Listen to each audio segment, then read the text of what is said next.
Well, hello YouTube, this is Lat123 and today we're going to be doing something a little bit different on the channel. Today I'm going to be having a look at the Push Strike Battlebots toys which came out last year. And yeah, for those of you who don't really know a bit more about myself, I'm very into robot combat TV shows like Robot Wars, Battlebots and Robotica, that kind of thing.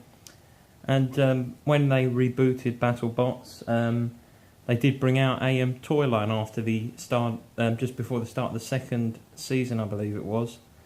And when they brought out the toy line, they only made it available in America. And obviously, with living in the UK, goodness me, these things were going crazy on eBay. They were like £40 just for two of them. And when you see the size of these, just in comparison to maybe the chalk of a snooker chalk, you see how small these are, even just to my hand. And these toys, they're very similar to the Robot Wars tiny pullback metal toys. I've got a few of those, the mini-bots, which, yeah, they're a little bit similar, but with these ones you actually get working weapons, which is always good, always different. And what I'm going to do in this video is nothing train related today. I'm just going to review these because it's one of my other interests, and I thought it would be something a little bit different. So if I start us off with the Season 1 champion Bite Force, this is one of my favourite robots from Season 1. It was shocking. The first time I ever watched any of the Season 1 of the rebooted Battlebots, I saw Bite Force against Warhead, and I thought there's no chance Bite Force is going to beat Warhead. I thought Warhead's spinner was definitely going to chop off the tracks of Bite Force, but it just shows you how technology's moved on, and how Paul Ventimiglia, the guy who actually made this robot, has really made something that's really, really tough.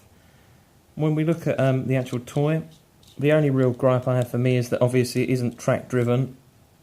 It's driven by the little wheels underneath, which is a little bit disheartening, but hey ho, it is very, very small, so you can't expect everything.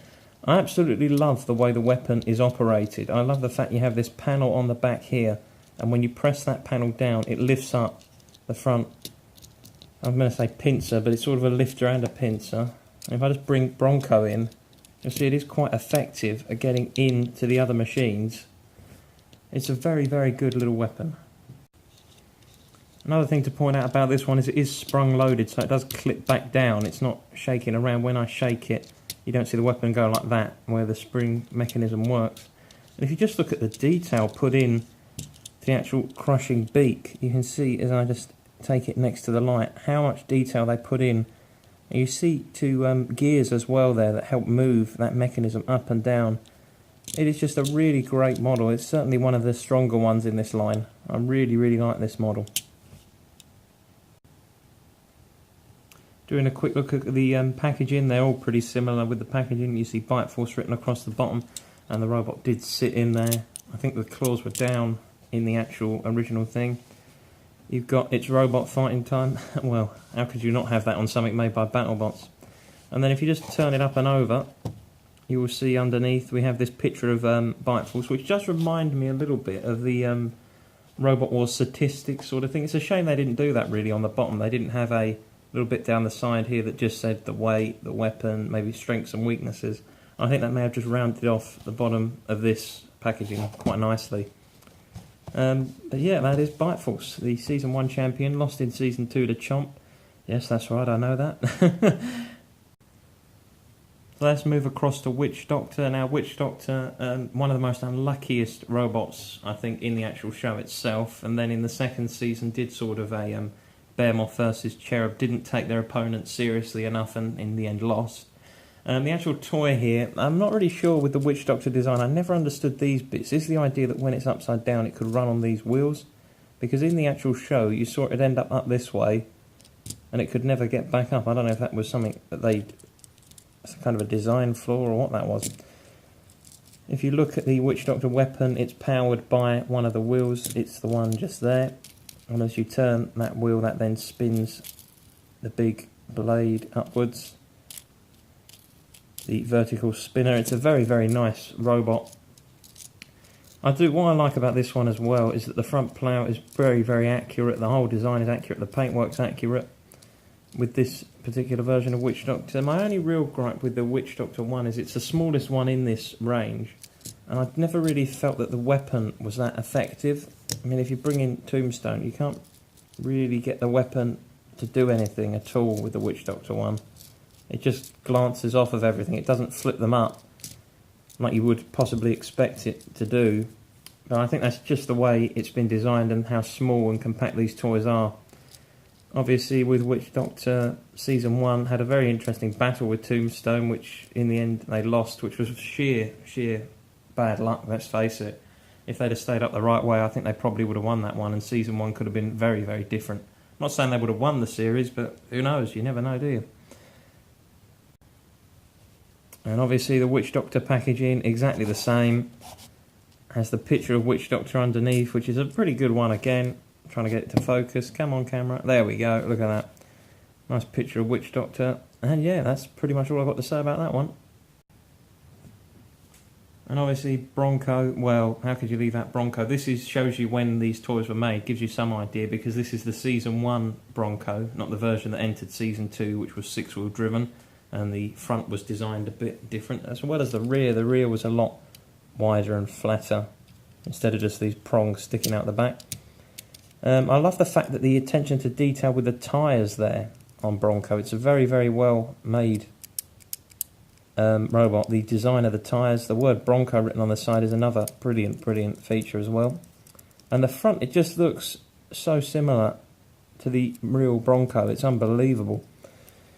Obviously, when you have it upside down, all of them have the legal jargon and relating it back to Hexbug, which has been a really, really good manufacturer for these little toys. They've really done very, very well with them. Bronco obviously has a similar powered flipper to the Danton Kia Robot Wars pullback, in the sense that as soon as you tap down the tab on the back, it sends the flipper flying into the air, which is very, very effective against something like Tombstone, which can send it flying through the air. I especially like doing it with Witch Doctor, because Witch Doctor's so tiny, it just goes absolutely crazy. Obviously, remembering the actual show, Bronco had a pretty good run in Season 1 until it met Tombstone and got ripped apart. And a similar thing happened really in Season 2, had a pretty good run till it met Minotaur and got ripped apart. But yeah, this toy, I have to say, is very, very well designed. It's the same as Bite Force in terms of it's got the spring holding the weapon in, so you don't see the flipper just fall down like that when you have it upside down, which is a bit more realistic as well. Yeah, another great toy. And obviously, just like the other ones that I've already shown you, this Bronco has on the bottom of it the flipper blade sort of activated, as if it's just tossed something out the arena, maybe Stinger. And obviously it couldn't be a review without doing Tombstone. The big kinetic spin, the energy this thing has is quite unbelievable in the real series. Ray Billings is relentless as a driver as well. With the toy, I mean, it's not the best in terms of authenticity, because the blade, actually the bar, is a bit inaccurate. When you actually look at the teeth on it, it didn't really look like that in the show. When it's upside down, this is what I like about this. Obviously they've managed to get it invertible as well, just like the Tombstone from the show. It's got all the legal stuff on the bottom, as all the toys have, but it's got this line running through it, which does kind of ruin it a little bit. But obviously, to get the motor and get the blade, the bar spinning in the way it does, you need that, and the bar is powered by this one individual wheel. And if I just bring in Bronco, it's got a lot of force behind it, that blade of Tombstone's. Whereas the Witch Doctor one, as I mentioned early on, didn't really do anything. You really feel like you get a lot of force behind the Tombstone one. If you just spin it with your hand, it really spins quite a few times with one rotation of the wheel. Obviously as well, we get the writing on the top, the Tombstone logo, which is another nice feature. And I have to say, the way they did actually do this one, in terms of its effectiveness against the other ones, is very, very good. I don't think it's the best in terms of design. I think it's does lack that little bit maybe in the attention to detail that the other ones had. But even so, there is some still pretty good attention to detail. If you look in the wheel, you see the bolts, the rivets that have been used to obviously keep the wheel on. It's just a really, really good design, but it's just lacking that little bit that some of the other ones have, that the Bronco and the Bite Force has. And even the Witch Doctor, even though the Witch Doctor weapon isn't that effective. And obviously underneath we get that classic Tombstone bar spinner look. And it's similar to all the other ones, but like I said earlier on, you feel like it should have these statistics running down the side, maybe of, say, a Robot Wars toy. And that's pretty much it for today, guys. I hope you've enjoyed this different video. I know there might be 1 or 2 people who are interested in this, but I mean, there's such great little toys, I couldn't leave them out and not review them. I did have the RC Hexbug toys, but I had a few issues with those, so I don't have them anymore. But if I do get them again, I'll do a review of them.